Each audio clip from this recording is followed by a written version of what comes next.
إلى ذات النبي المصطفى محمد صلى الله عليه وسلم وعلى آله وصحبه وقرابته والتابعين والتابع التابعين لهم بإحسان إلى يوم الدين ثم إلى أرواح والدنا ولجميع المسلمين والمسلمات والمؤمنين والمؤمنات شيء ولله لهم الفاتحة.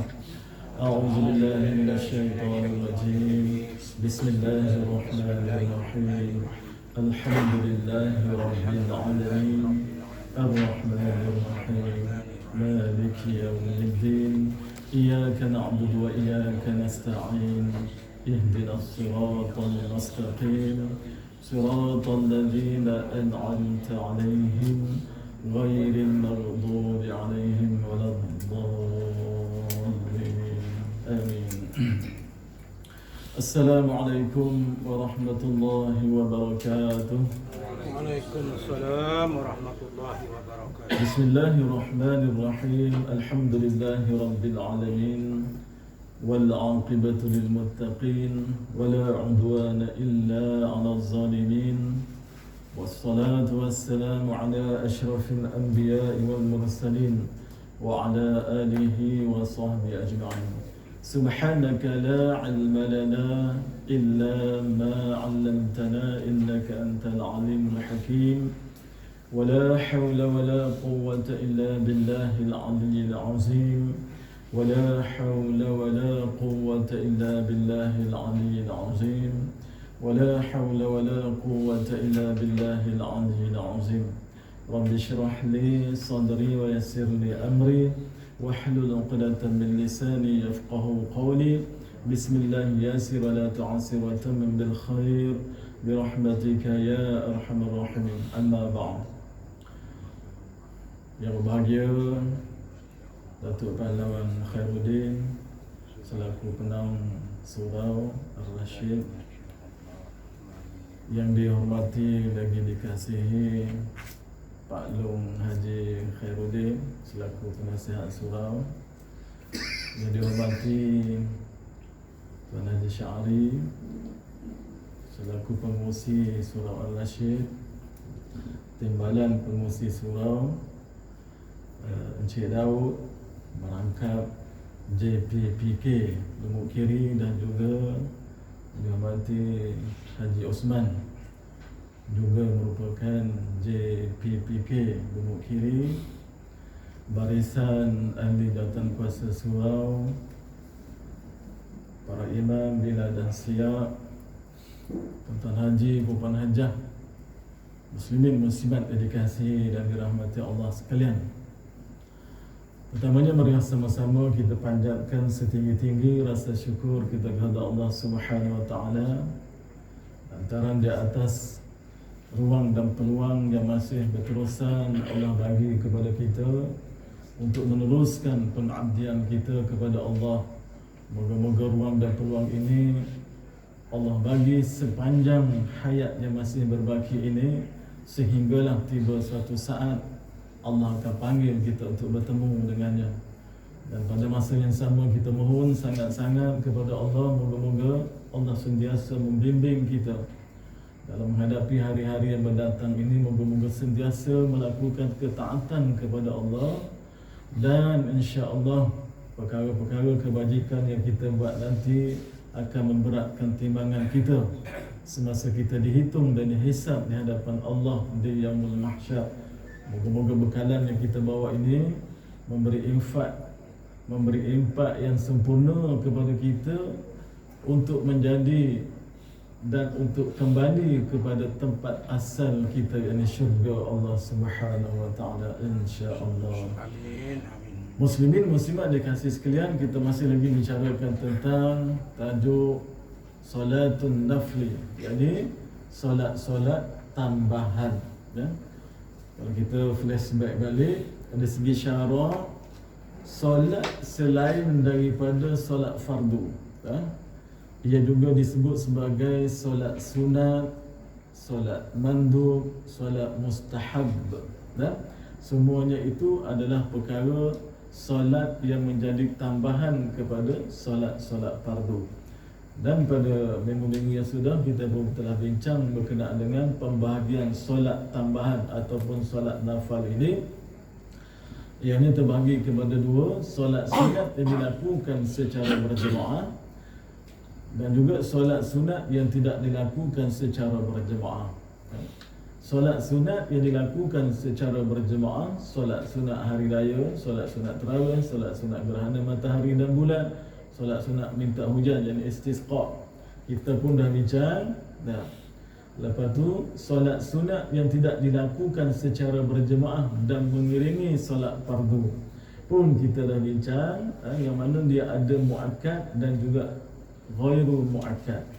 Dan pada malam ini kita akan bincang perkara solat sunat yang tidak dilakukan secara berjemaah dan tidak mengiringi solat fardu. Baiklah. Dan lepas kita bincang solat sunat yang tidak dilakukan secara berjemaah tapi mengiringi solat fardu. Nah, yang ni solat sunat juga tidak dilakukan secara berjemaah dan tidak mengiringi solat fardu. Nah. Kau pening tu. Baik. Solat sunat yang tidak dilakukan secara berjemaah, tak jemaah dan tidak mengiringi solat fardu. Ditentukan waktu dan namanya. Solat pertama, solat sunat tahiyatul masjid. Yang pertama dah. Apa maksud solat sunat tahiyatul masjid? Tahiyat. Mana solat kita ucap selamat datang kepada masjid kita masuk itu. Mana setiap kali kita masuk solat, masuk ke dalam masjid, lakukanlah sunat tahiyatul masjid sebagai meraihkan kita ini tetamu Allah Ta'ala masuk dalam rumah Allah. Kan? Kita masuk rumah orang, kita bagi salam, kau masuk gitu lah. Tak? Jadi masuk rumah Allah ni sunat tahiyatul masjid. Masuk Masjidil Haram, tahiyatul masjid ni apa? Tawaf 7 pusingan. Nah, itu pun ada beberapa hari yang tertentu. Lepas tu baru boleh solat sunat tahiyatul masjid. Nah. Baik, yang kedua solat sunat witir. Solat sunat witir. Jadi solat sunat witir ni bila bermula dia? Selepas saja solat fardu isyak, maka bermulalah solat sunat witir. Afdal 3 rakaat 2 salam. Kalau nak cepat 3 rakaat 1 salam. Nak cepat lagi, nak baru dah kat bawah. 1 rakaat. 1 rakaat je. Tapi ingat 1 rakaat tu hukumnya makruh. Tapi baik buat daripada langsung tak buat, ya. Sebab apa buat lepas isyak ni? Sebab takut sedar-sedar pagi besok as-salatu khairum minan naum, maka tak ada adalah nak solat sunat witir. Habis ya? Dia masuk subuhnya habislah witir. Siapa yang bangun awal tak, kalau tak buat lagi pansyak tu maka sempat lagi lah. Sekarang ni 6:02 minit kan, 6:02 minit subuh, maka sempatlah kalau 5:30 bangun tak solat sunat tahajud 2 rakaat, solat sunat taubat ke apalah, solat sunat hajat ke, tutup dengan witir 3 rakaat. Tak kira lah 3 rakaat 1 salam ke 3 rakaat 2 salam ke, tak kisah. Dan ni buat. Sebab ni perintah Nabi ni. Nabi suruh buat solat sunat witir ni. Tapi ramai yang tak mampu nak buat. Kan? Ramai yang tak mampu nak buat. Balik pada tahiyatul masjid tadi, kalau kita pergi masjid tiba-tiba sudah qamat. Nah, orang dah qamat. Ataupun kita masuk tu tak sempat nak solat, tinggal dalam 2 minit lagi. Kalau kita pulung juga solat, dia jadi makruh. Sebab orang lain menunggu lama, jadi makruh. Asal nak buat benda sunat, tapi Allah tak apa nak suka.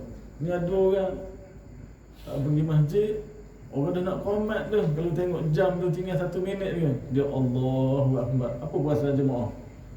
Dia minta faham-faham. Kau nak qamat, masih lagi nak mari sunat, marilah buat. Mesti hati tu terdetik. Sebab tu dia jadi makruh. Dah? masing-masing akan bercakap. Jadi hindarkan nak solat sunat yang sebelum tu datanglah awal, ataupun masuk masjid tak azan lagi, maka solat sunat tu masjid. Dan kalau tak sempat tu masjid dah orang dah qomat ataupun ada ruang seminit tu, jangan duduk. Kalau duduk habislah untuk solat fadilat tu masjid tu. Kalau kita tak duduk, kita masuk salah 1 minit tu kan, bagi ruang orang tak siap lagi tu, kita berdiri. Tak. Dan kita sembahyang tu dapat pahala sunat tu masjid tu kerana masih belum duduk. Jangan duduklah. Ini ada orang mari dia tak sempat nak solat, dia duduk tu. Hilang untuk fadilat yang nak dapat pahala tu masjid tu. Dia tumpang tu masjid ni, kalau tak sempat dia tumpang atas yang contohnya kita sampai tu orang dah azan, maka sepatutnya solat sunat sebelum. Kita jangan buat solat satu masjid ni. Solat sunat yang pada waktu tu lah solat sunat sebelum. Jadi dapat 2 di situ. Tahiyatul masjid pun dapat. Tapi kalau masuk terus duduk, habis. Putus dia punya tahiyatul masjid tu. Baik. Jadi Nabi pesan sebenarnya 3 solat ni Nabi pesan supaya jangan tinggal. Solat witir, solat duha, solat puasa 3 hari Yaumul Abyad, dan mana 13, 14, 15 kan?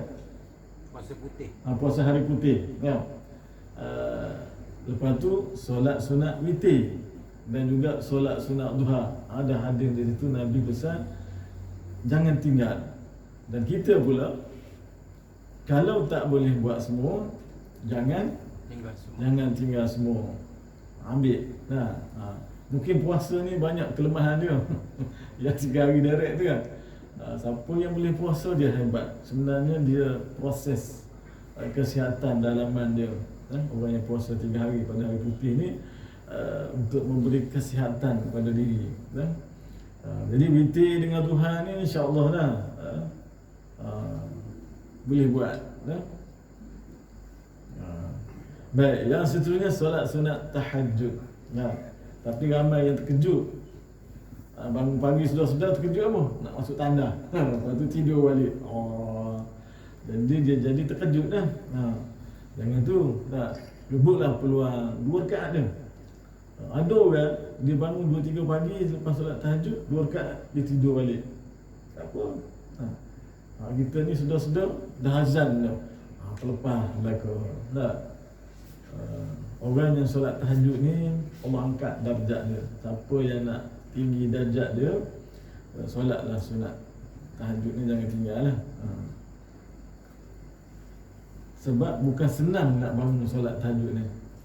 Ada orang tanya ulama kan, kenapa saya ni payah nak bangun tahajud? Senang je dia jawab. Agak-agak apa jawapan dia? Sebab dosa-dosa kita tu yang menyebabkan kita payah nak bangun malam. Payah sangat nak bangun malam. Sebab dosa-dosa yang belum lagi kita minta ampun, minta maaf dengan Allah Ta'ala, yang menyebabkan hati itu berat sangat nak bangun untuk bersolat malam. Itu je jawapan. Jadi bersih-bersihkanlah hati. Sebab kita ni banyak sangat dosa dengan Allah Ta'ala. Banyak dosa. Macam dosa kita. Jadi minta ampun, minta maaf dengan Allah supaya mudah kita nak mengabdikan diri kepada Allah dalam bentuk ibadat, terutama solat. Baik, yang seterusnya solat sunat duha. Ini semua ada waktu dia ni, ditentukan waktu dan namanya. Solat sunat duha ini bermula 28 minit selepas selesai ataupun masuknya waktu syuruk. Waktu syuruk ni bunyi jam syuruk. Situ ada tak syuruk? 7.13. Maknanya 7.13 berakhirlah fardu subuh. Waktu solat fardu subuh. Selagi tak masuk syuruk tu ada lagi subuh. Kalau siapa solat dah masuk syuruk, itu yang panggil solat subuh gajah. Tak. Saya pun tak tahu kenapa subuh gajah. Apa tahu sebab apa sebut subuh gajah? Mungkin matahari dah besar lah kot. Subuh gajah. Itu istilah orang Melayu lah. Subuh gajah. Panjang subuh gajah nak. Dan mengenai solat pada subuh ni, kalau kita betul memang tak sedar, tak tidur awal dah 11, 10, 11, 12 tidur kan. Tiba-tiba tak sedar subuh ni sudah dah habis waktu syuruk. Hukumnya tak berdosa. Tapi sunat qada dengan segera. Tapi siapa yang dah sedar 6-2 minit tu dia sedar, dah bunyi azan. Lepas tu syaitan bisik. Alah sekejap lagi, 5 minit pergi sejam. Sedar-sedar dah cerah. Itu hukumnya berdosa dan wajib qada sebab dia sedar, dia tidur dalam waktu dah masuk subuh. Itu yang beza dia. Ya. Jadi kena itulah. Masa tu masuk je subuh ataupun sebelum subuh lagi tu, kejutlah anak-anak. Kita sebagai bapa tadi, kejutlah anak-anak supaya bangun subuh. Anak lelaki bawa pergi masjid surau. Anak perempuan sembahyang dengan mak dia kat rumah. Tu cara sebenarnya. Jangan kita yang mari subuh, balik-balik terbukang lagi tidur. Jadi bapa tadi sama dengan tak sembahyang subuh. Hukumnya gitu. Kita bukan nak selamat, tak selamat. Kalau besok kaki sebelah nak masuk syurga, anak kata, wahai Allah, ayah pun tak pernah pun kejut bangun subuh, tak pernah pun suruh sembahyang subuh. Dapatlah kita. Sebab tu kita bapa ni, suami, lelaki ni, tanggungjawab dia besar. Berat tanggungjawab. Mak budak saya tak apa nak. Ya? Tak apa lah. Kita arahkan isteri, kejut anak-anak. Okeylah tu. Isteri tu kena akur lah, suami tu. Jangan kata abang kejut lah. Abang nak pergi masjid ni. Kan? Kena ada toleransi lah. Dan anak-anak pula kena faham lah, buat arahan. Bila kejut, bangun lah. Tak nak bangun juga simbuh je air ni. Simbuh, bagi kain selimut, tilam, basah semua. Ambil. Anda sekali-sekala. Baik, solat sunat duha ni berakhir makna sebelum matahari tegak atas kepala. Panjang masa. Sebab ada orang pernah tanya, pukul 12 ada lagi dah solat duha? Ada. Dengar pukul 12 dah habis lah. Selagi matahari tak tegak atas kepala, maka ada lagi duha. Tapi tak kekal lah nak sembahyang 10 minit, 15 minit nak masuk zuhur baru nak sembahyang duha. Dia ada waktu afdal je. Waktu afdal kan, dan hadis Nabi tu dia kata waktu afdal untuk solat sunat duha tu, kamu tengok unta, dia kata unta ataupun anak unta, di mana yang dia duduk dan dia mengunyah makanan dia. Tu Nabi kata gitu. Dia duduk baring. Jalan baring unta ni bukan baring macam kita, dia duduk gitu, kepalanya tegak mengunyah. Dan kita kat sini kita tengok dia lembu, kambing kan. Masa tu antara pukul 10, 10.30, 11 tu dia mau rehat. Waktu tu lah afdalnya solat sunat duha. Kalau kita kerja government, kerja kerajaan ni, betul masa rehat pukul 10, 10.30 tu, itulah masa terbaiknya untuk duha. Orang yang prihatin nak cari pahala, dia akan pergi solat dulu kat surau sebelum pergi kantin. Orang yang tak prihatin tentang pahala, dia kekang pergi makan. Betul tak? Lepas tu saya ngongeng-ngongeng, dah kena masuk waktu jabat. Ini tak ada kesempatan nak solat sunat duha. Jadi ambil waktu yang afdal lah. Waktu yang afdal. Tapi bukan senang tu nak ambil line pukul 10 tu, 10.11, di antara 10.11 tu memang kalut lah masa tu. Tapi di situlah besarnya solat sunat duha tu dari segi fadilat dia. Yang seterusnya solat sunat istikharah. Solat sunat istikharah nak buat pilihan, perbincangan dengan Allah Ta'ala. Masalah besar-besar, nak bincanglah dengan Allah Ta'ala. Okay? Contohnya nak kahwin satu lagi ke, contoh. Boleh dah nak kahwin ni, kahwin pula dengan janda. Jadi buat istikharah, wahai Allah, sesuai tak Fatimah ni dengan aku. Contoh kan, buat 3 malam dia. Ataupun ada pilihan, Fatimah ada, Aminah ada, Siti Sarah ada, Siti Haliza pun ada, Makcik Kiyah pun ada, semua tak. Jadi nak pilih mana satu, bincang dengan Allah Ta'ala.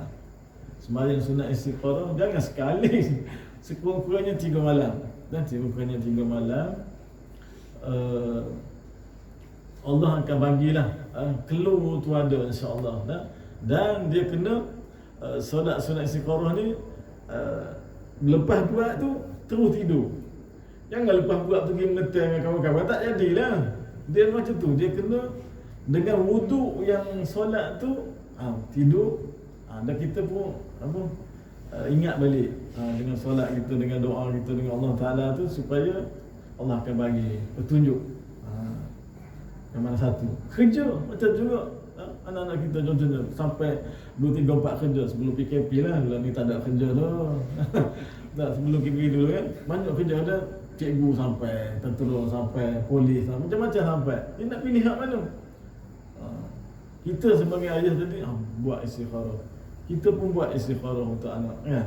Nak kahwin, anak nak kahwin, kita jaga didik anak kita 20 tahun lebih. Tiba-tiba ada orang mari minta, dah kita kena kenal siapa dia ni mari ni.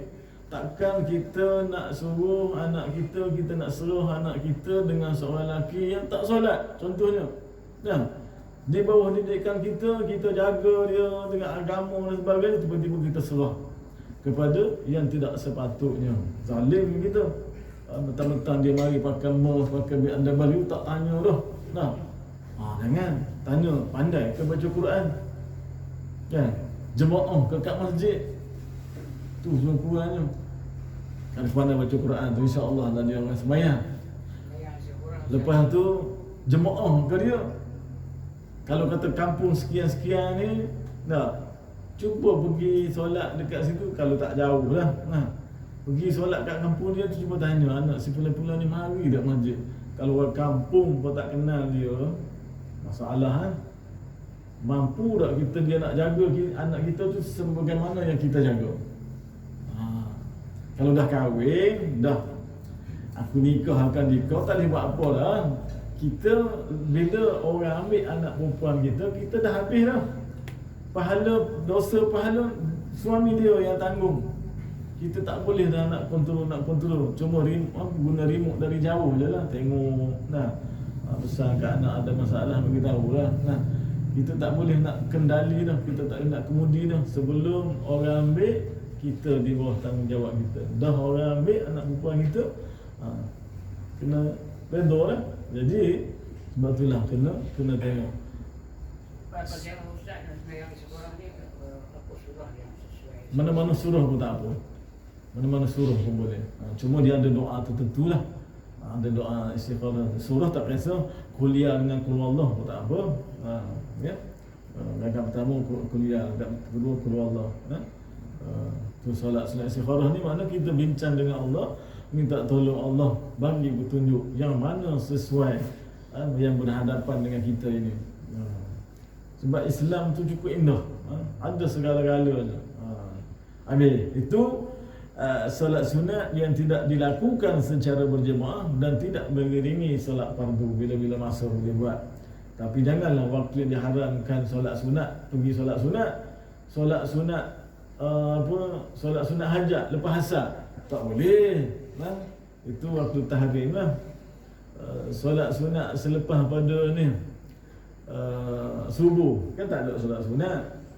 Yang boleh ni solat apa agak-agak yang boleh? Selepas asar kita nak solat pun boleh, selepas subuh pun boleh. Solat qada. Solat qada. Solat qada ni tak ada waktu tahrim. Buatlah, nak buat solat apa pun qada tu boleh, waktu mana-mana pun. Cuma kita dah belajar dulu, kalau solat fardu zuhur qada lepas isyak, maka sunat baca Jahar. Baca terang, baca kuat. Tapi kalau solat subuh, isyak, maghrib, qada waktu zuhur, kena baca perlahan. Jangan macam tu. Dah lepas dah tajuk ni. Kan? Dah lepas lupa apa lantik rekod lah. Okay? Baik. Itu ditentukan waktu dan nama. Dia bagi sini contoh 5 lah. Solat sunat masjid, solat sunat witir, solat tahajud, solat duha, solat istikharah. Baik. tidak ditentukan waktu dan nama solat sunat mutlak. Ya, solat sunat mutlak. Solat sunat mutlak ni solatlah bila-bila. Ada setengah kata solat sunat wuduk pun masuklah sunat mutlak juga. Sebab apa? Dia bersebab. Tapi kalau sunat mutlak ni tidak bersebab. Ada yang kata ni pendapat-pendapat ulama. Contohnya macam kita sembahyang isyak. Selepas solat isyak itu adalah muakkad, ya. Dan 2 rakaat lagi tu ada yang mengatakan juga sunat mutlak. Yakni kita niat, contohnya kalau solat sunat isyak, ya.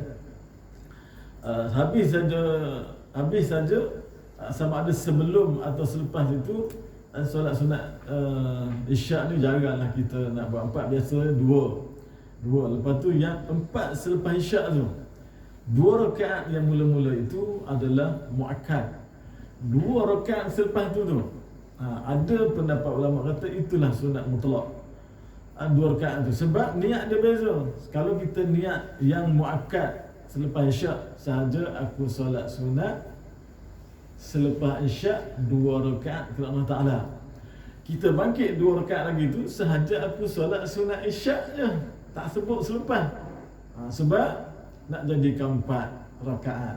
Sama juga solat sunat sebelum zuhur dan selepas zuhur. Sebelum zuhur dia ada 2 rakaat, selepas zuhur dia ada 2 rakaat. Jadi 2 rakaat tambahan tu adalah termasuk dalam sunat mutlak. Okay? Siapa dia yang buat 4 rakaat sebelum dan selepas dijanji syurga. Tu Nabi kata dijanji syurga. Tapi berapa ramai yang mampu untuk buat. Sama juga lepas isyak. Dan kita bincang dulu dah. Lepas isyak, 4 rakaat selepas isyak itu besar pahalanya. Kalau kita tengok situ dia kata solat sunat 2 rakaat selepas isyak tu iaitu adalah muakkad, dan tambah lagi 2 rakaat seperti pahala menunaikannya pada malam Lailatul Qadar. Besar tak pahala? Besar pahalanya. Kita nak dapat malam Lailatul Qadar ni bulan puasa je. Kan Nabi kata pilih hari yang terakhir pada 10 malam terakhir. Tapi kalau buat yang ni tiap-tiap malam ni, pahala dia seumpama 4 rakaat selepas isyak itu adalah seperti kita lakukan, pahala dia tu macam malam Lailatul Qadar. 1 rakaat yang dilakukan pada malam Lailatul Qadar bersamaan dengan 30,000 rakaat pada malam yang lainnya. Itu hebatnya.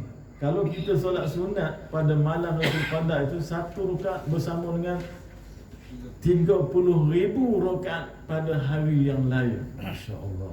Ya? Sebab tu dia kata 1 malam beribadat pada malam Lailatul Qadar seolah-olah beribadat selama 83 tahun 4 bulan. Sebab apa Allah bagi macam ni? Sebab ada sahabat-sahabat tanya Rasulullah, wahai Rasulullah, kita ni umat akhir zaman, umur pendek. Umur pendek. Jadi macam mana orang-orang dahulu umur 700 tahun, 800 tahun, 1000 tahun, nak dibandingkan, tentu mereka ini lebih hebat daripada kita. Jadi sedaya kurang daripada itulah Allah bagi 1 malam itu malam Lailatul Qadar, yang mana turun segala para malaikat memberi keberkatan dan kerahmatan kepada penduduk bumi. Siapa yang beribadat pada malam itu seumpama dia beribadat 1 malam Lailatul Qadar itu selama ganjaran dia 83 tahun 4 bulan.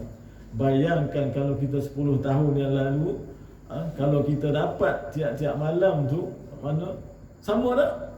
Sama dengan umat-umat yang terdahulu. Barulah sahabat ni berpuas hati bila Nabi cerita. 83 kali 10 tahun, berapa? 830 tahun dah. Sama dengan umat yang terdahulu. Tu hebatnya umat Nabi Muhammad ni.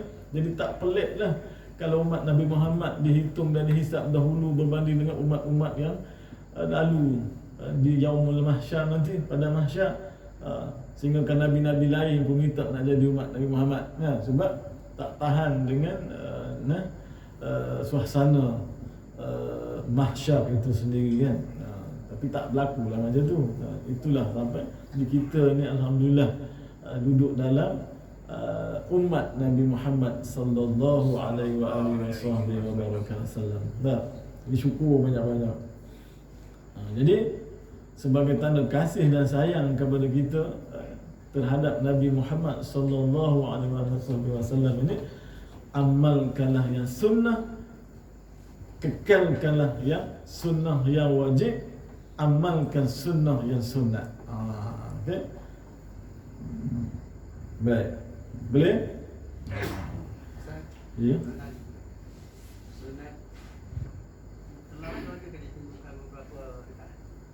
Sunat betul tak? Sampailah 12 rakaat. Buat je. Takut kita tak mampu buat lah. Dia boleh buat. Bila-bila masa bangkit buat sahaja aku solat sunat. Apa-apa. Sahaja aku solat sunat 2 rakaat kerana Allah Ta'ala pun masuk dalam mutlak. Misalnya sahaja-sahaja duduk saja rasa nak solat lah. Allahu Akbar, sahaja aku solat sunat 2 rakaat kerana Allah Ta'ala. Tak sebut pun sunat apa. Itulah juga sunat mutlak. Baik. Dah tahu dah kelebihan ni. Tunggu buat ni tak buat ni. Sampai Isyak nanti kita tengok ada tak orang sembahyang 4 rakaat sunat. Ataupun ramai yang turun ke ramai yang duduk kat surau, duduk atas balai surau ya. Ni nak kejar pahala ni. Nak kejar pahala. Apa tu, dunia akhir zaman dah. Dunia dah kalau zaman Nabi pun dah pokok 1400 tahun, dekat 1500 tahun yang lalu dah macam ni. Ni sekarang ni 1500 tahun tak tahulah nak cakap macam mana. Mana tua sangat dah bumi ni, macam-macam dia punya kerana atas muka bumi Allah Ta'ala ni. Jadi siapa yang tak kejar untuk cari perkara yang sunat, yang hak wajib tu wajib dah. Itu dah ketetapan. Solat 5 waktu dah jadi al-maktubah. Solat fardu tu dah wajib, tapi disalin selepas solat fardu tu nak topat lagi, nak topat. Sebab apa Allah bagi pahala solat sunat nafal ni, solat sunat tambahan ni, nak cover solat fardu yang mana ada kecacatan, kelalaian, kelompongan di situ, supaya mudah-mudahan sempurna solat fardu kita buat tu di atas solat sunat itu sebagai menampung solat-solat fardu yang ada kekurangan dan sebagainya. Jadi siapa yang kurang solat sunat, maka besok bila Allah perintahkan suruh cek, dalam hadis kursi Nabi SAW, mafhumnya dia suruh malaikat dia ni selepas solat tu kan, suruh cek, wahai malaikatku, pergi tengok si fulan tu. Tak kira lah pak mak ke pak latik ke apa, tengok sempurna tak solat dia. Kalau sempurna, tuliskan sempurna bagi si fulan tersebut.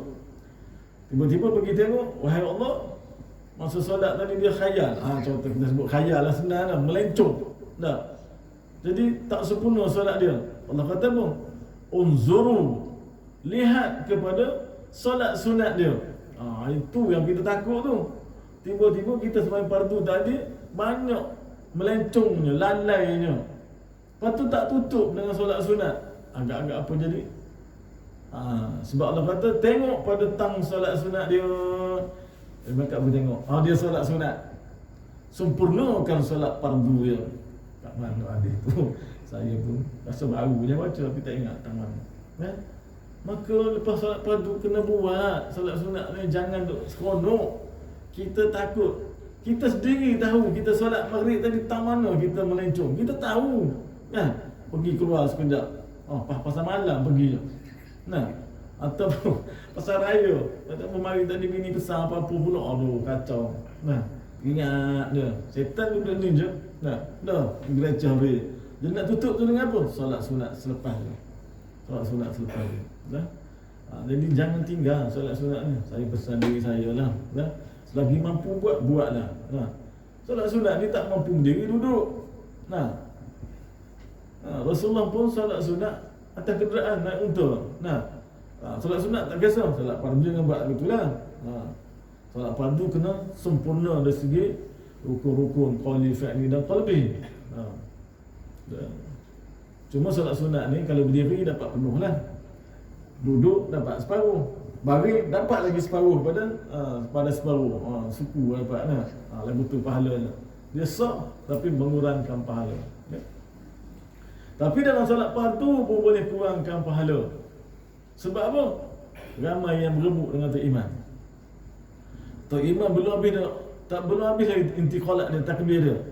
Allahu Akbar. Sepatutnya selepas itu baru kita buat fi'li kita. Ini dah Allah. Tok Imam sebut Allahu tu dia dah. Ikut dah Tok Imam. Boleh mengurangkan pahala solat. Nabi ingat, buat apa nak litah Tok Imam? Tunggu juga Tok Imam bagi salam, baru bagi salam. Tak ada kata boleh keluar dulu. Dia apa duk kalut dak bubuk Tok Imam? Tapi bukan kat sini lah, tempat lain. Kalut nak litah Tok Imam, nak sirik. Tok Imam kata Allah tu dia dah. Sepatutnya yang terbaik yang Nabi suruh, selesaikan perbuatan imam baru makmum buat. Kenapa cantik, serentak dia turun semua sekali. Ini dah kalau surau kita macam kayu ni, bergurung bunyi. Tak sama lah tu. Sebab apa? Ada yang kemudian, ada yang dahulu. Buat betul-betul. Buat betul-betul. Jadi carilah, simpan pahala tu banyak-banyak, nak dibawa bekal untuk bertemu dengan Allah Ta'ala. Sebab apa? Sebab solatlah awal mula, pertama mula akan ditanya oleh Allah Ta'ala sebelum perkara-perkara yang lain. Baik, kita tengok huraian dia. Berapa minit lagi nak ada? Solat yang tidak sunat dilakukan secara berjemaah dan mengiringi solat fardu terbahagi kepada muakkad dan tidak muakkad. Okay? Muakkad. Ini solat sunat, solat yang tidak sunat dilakukan secara berjemaah, dan buat seorang-seorang, tak sunat buat jemaah. Dan dia pula mengiringi solat fardu, maka dia terbahagi kepada muakkad dan tidak muakkad. Tadi kita tengok kepada carta dia, ni huraian dia. Baik. Yang muakkad solat sunat 2 rakaat sebelum solat subuh. Ni orang nak panggil solat tu solat sunat fajr. Kita panggil solat sunat subuh. Nah, sama dah tu. Dah. Mana solat sunat sebelum subuh ni Nabi tak pernah tinggal. Kalau kita tertinggal lah, macam mana nak buat kan? Jadi ada ulama bahawa mengatakan bahawa ada kita apa tu? Selagi ada waktu subuh, misal kita solat sunat sebelum subuh ni tak sempat, mari-mari tu kat rumah pun tak sempat, bangun lewat dah, mungkin dah azan ke, sampai kat surau, ada nak qamat, maka tak sempat lah solat sunat subuh. Jadi selepas solat fardu subuh itu, selagi ada waktu subuh, boleh solat sunat subuh. Tapi kena faham lah. Nanti kita tengok habis solat fardu subuh, solat doa apa semua, Pak Latif bangun, Allahu Akbar. Ni Pak Latif ni solat apa pula ni? Contoh tak, dia akan confuse orang. Ni solat apa? Belajar kat mana ni? Solat lepas subuh ni. Sebenarnya boleh solat sunat yang tertinggal subuh tadi. Dia tak jadi qada lagi sebab dalam waktu subuh. Kan? Boleh kan? Jadi jangan tinggal lah, jangan tinggal. Tapi janganlah jadi rutin manja solat sunat selepas subuh dah jadi. Sebab tu dia solat sunat sebelum subuh. Tapi nak apa tu? Boleh, dibolehkan dah. Tapi sebaik-baiknya ikut yang Nabi buat, solat sunat tu sebelum subuh. Pahala dia segala isi yang ada atas bumi ni, pahala dia banyak. Siapa yang mampu buat solat sunat 2 rakaat sebelum subuh ni, dia kaya sebenarnya. Dia kaya. Sebab pahala dia segala isi atas muka bumi ni, itulah pahala solat sunat subuh. Belum lagi solat fardu subuh. Masya-Allah. Besar pahalanya. 2 rakaat sebelum solat zuhur. Ni muakkad ni. 2 rakaat sebelum solat zuhur. Okey? Kalau mazhab Hanafi wajib ni 4 rakaat sebelum solat zuhur tu depa wajib. Betul dah mazhab Hanafi dia yang tengok yang ada Bangla apa semua yang bermazhab dengan mazhab sebenarnya dia pulun. Kita qomat tu dia masih lagi solat sebab mereka wajib ni 4 rakaat sebelum 4 rakaat selepas. Kita ni 2 rakaat ni hak sunat ni dah tak jadi wajib pun tak buat. Tak ada apa, rugi je lah. Okay? Jadi, okay, boleh faham tak? 2 rakaat sebelum solat zuhur itu azan zuhur kan? Habis je azan, maka di situ ada 2 rakaat sunat muakkad. Nah, tambah pula yang 2 rakaat lagi tu, itulah sebagai solat sunat tambahan dia panggil tu. Jadi 4 rakaat. Boleh? 2 rakaat muakkad, 2 rakaat lagi tu, itu yang dikatakan mungkin termasuk dalam solat sunat mutlak. Nah, ada pendapatnya begitu. Buat. Jadi niat dia macam mana? Yang tadi sahaja aku solat sunat sebelum zuhur 2 rakaat. Okey? Itulah selalu buat kan? Azan zuhur, maka kita buat Allahu Akbar sahaja aku solat sunat sebelum zuhur 2 rakaat kerana Ta'ala. Habis je tu bangkit balik, niat macam mana? Sahaja aku solat sunat zuhur 2 rakaat kerana Allah Ta'ala. Tak sebut sebelum dan selepas. Boleh? Habis je solat zuhur, bangkit 2 rakaat muakkad. Sahaja aku solat sunat selepas zuhur. Ni bahasa Melayu dah senang dah niat. Sahaja aku solat sunat selepas zuhur 2 rakaat kerana Allah Ta'ala. Habiskan 2 rakaat. Nak baca apa bacalah, jangan tinggal Fatihah dah. Sebab Nabi kata tak dinamakan solat kalau tak baca Fatihah. Okey. Habis je 2 rakaat tu bangkit Allahu Akbar sahaja aku solat sunat zuhur 2 rakaat kerana Allah Ta'ala. Jadi berapa semua? 4. Jadi 4. Nah, man salla 4 raka'atin qabla zuhri wa 4 ba'da harramahu Allah azza wa jalla 'alan nar. Nabi kata, sesiapa yang bersolat 4 rakaat sebelum solat zuhur dan 4 rakaat selepas zuhur, Allah azza wa jalla mengharamkannya daripada api neraka. Ni kadang-kadang Tok Bilal ni kadang dia tak faham, tak rugi juga Tok Bilal dia tak ngaji ni. Dia kira habis 2 rakaat tu nak qomat dah. Jadi kalau kat surau ni, tak, ni surau Muk Kiri ni, siapa yang mari berjemaah tu buatlah 4. Jangan kalau nak qomat dah habis 2 rakaat, bangkit lagi buat 2 rakaat. Tak ada masa dah. Kumpullah pahala ni banyak-banyak. Dan ini janji Nabi ni. Diriwayatkan An-Nasa'i, Ibnu Majah, Ahmad, Abu Dawud dan Tirmizi. Termasuk dalam Sunan Sittah yang meriwayatkan hadis ni. Ya, buat. Mana Bilal pun kena apa? Understanding dah, faham. Kalau dia tak nak buat, tunggu orang lain buat. Habis 4 rakaat baru qomat. Yang selepas tu tak apalah. Nah, masing-masing punya ni lah. Ya. Saya sering sebut kalau kat masjid yang ada tu, bila tengok kalau ada orang sembahyang sunat, jangan kira nak qomatnya. Tengok orang solat dulu, bagi ruang dia nak beribadat. Macam tu. Baik, lepas tu kat mana? Solat sunat 2 rakaat selepas solat maghrib. Ya. 2 rakaat selepas solat maghrib. Sebelum ghairu muakkad. Ni yang muakkad ni. Lepas tu solat sunat 2 rakaat selepas solat isyak. Sebelum isyak ghairu muakkad. Selepas isyak muakkad.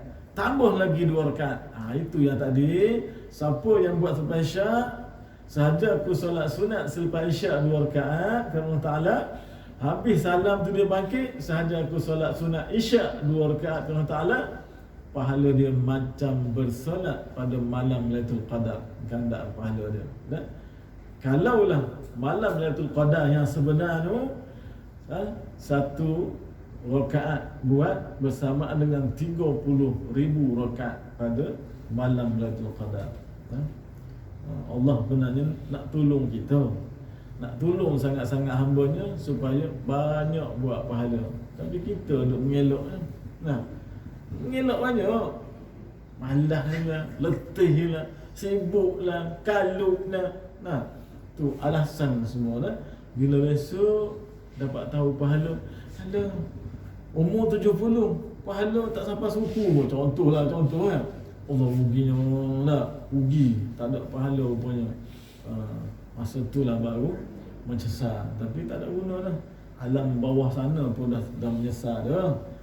Sampai ke alam yang kelima tu lagi lah menyesal. Duduk dalam kubur tu pun dah minta dah dengan Allah nak naik semula.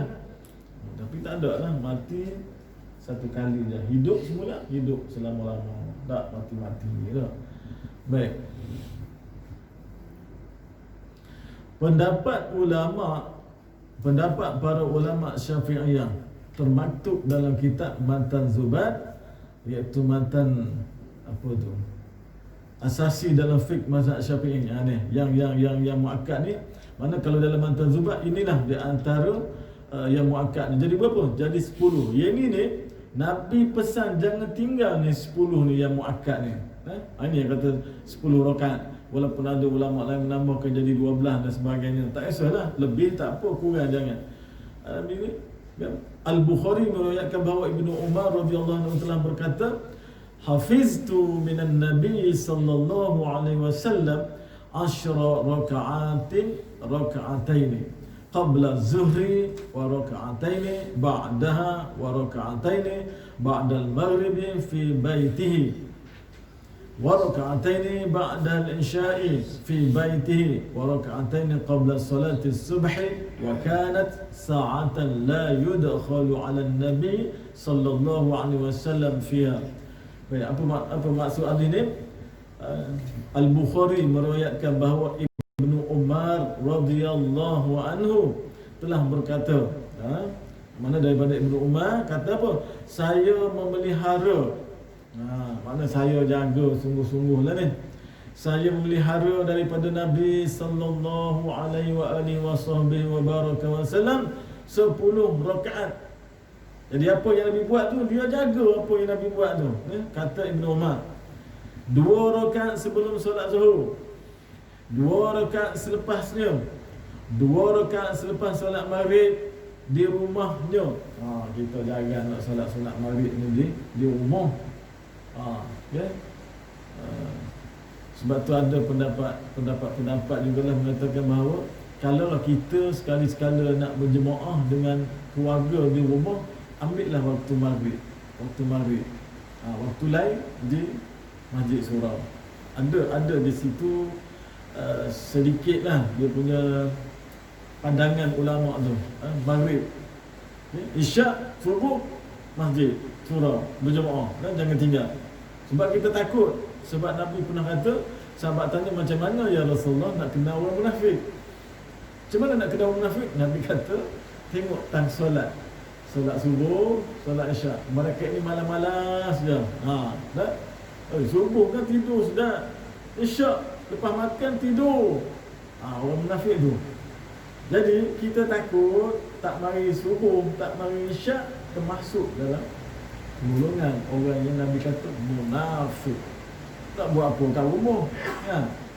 Jadi jangan ambil mudah benda ni. Apa yang Nabi kata tu, itulah dia. Puluhlah subuh dengan isyak ni, marilah jemaah. Hujan mari dengan kereta, tak hujan mari dengan motor. Kan? Macam tu. Harta nikmat Allah bagi Allah. Kalau nak hitung tak terhitung banyaknya. Tapi malah tak mampu nak bantu diri sendiri tu, kan? Rakaat paling muakkad ialah 2 rakaat sebelum solat subuh. Sebagaimana riwayat Al-Bukhari bahawa Aisyah radhiyallahu anha berkata, lam yakunin nabiyyu sallallahu alaihi wasallam ala syai'in minan nawafil ashadda minhu ta'ahudan ala raka'atal fajr. Maksud Aisyah beritahu, isteri Nabi kata apa? Nabi sangat mengambil berat dan menjaga solat sunat fajr. Maknanya solat sunat sebelum subuh 2 rakaat lebih utama daripada solat sunat yang lain. Dalam 10 itu, Aisyah kata solat sunat subuh lebih aula, lebih utama daripada 8 yang lain tu. Jadi Cuba rasa dalam hati kita ni, bila tertinggal solat sunat subuh tu terasa rugi yang amat sangat. Cuba rasakan yang demikian. Kalau siapa yang masih lagi tak rasa demikian tu, jauh lagi tu. Subuh berjemaah tu, sunat tu. Sebab Allah lebih suka kepada yang sunat. Hak fardu al-maktubah tu, itu hak wajib, tak boleh tidak dah. Hak sunat ni, bila sunat, solat sunat, puasa sunat, apa-apa yang sunat, sedekah sunat, zakat wajib, sedekahnya sunat, itu yang Allah lebih suka pandangnya. Ya. Jadi itulah saja pada mula ni yang kita buat huraian bab muakkad. Yang tidak muakkad kita sambunglah lagi. Ya. Kita sambung tahun depan. Tahun depan kan? Tahun depan lah, Januari je lah. Ni kan Disember tak ada lah. Ya. Baik, saya pun dah tak ada kuliah ni macam ni. Ada sedikit maklumat. Saya berbesar hatilah nak menjemput tuan-tuan muslim-muslimat 31 hari bulan, hari kenduri kampung malam ni di Lumuk Kiri ni. Jadi siang hari tu saya ada buat kenduri kahwin anak. Kahwin anak 31 bulan tu. Jadi Zuhur ke dekat asar kita pulanglah pergi daripada 11.30 sampai pukul 4. Jemputlah yang ada malam ni. Dan saya mungkin saya suruhlah siapa-siapa lagi umumkan 2-3 hari sebelum tu lah. Saya jemput jemaah surau lah. Jemaah surau Lumuk Kiri, jemaah surau Kastang, jemaah surau Masjid Tiawan. Tak ada kad pun tak buat. Jemput lah. Kita panggil tetamu-tetamu Allah yang hadir. Ya? Supaya meraihkan dan memberkati majlis nikah anak tu. Pagi pukul 9 akad nikah. Pukul 11.30 tu sambil-sambil panggil jemaah masjid aku lah untuk baca doa selamat dan mulanya kenduri kesyukuran. Tak payah bawa sampul lah pun, tak payah. Pergi makan je dan tolong doa. Itu je. Jangan bawa sampul lah. Bawa sampul tu saya ambil. Tapi sebenarnya tak perlu lah. Kalau boleh jangan bawa. Pergi makan je. Minta pergi makan je. Boleh kan? Saya jemput jemaah ni mana boleh faham kan? Jemput jemaah. Tak ada kata dia seorang-seorang yang tak. Dulu jemaah besar dah ni, kecil-kecil dah lah. Dalam PKP ni. Dan itu sajalah pada malam ni. Berkenaan dengan solat nafal ni, perlu juga kita faham lah untuk kita.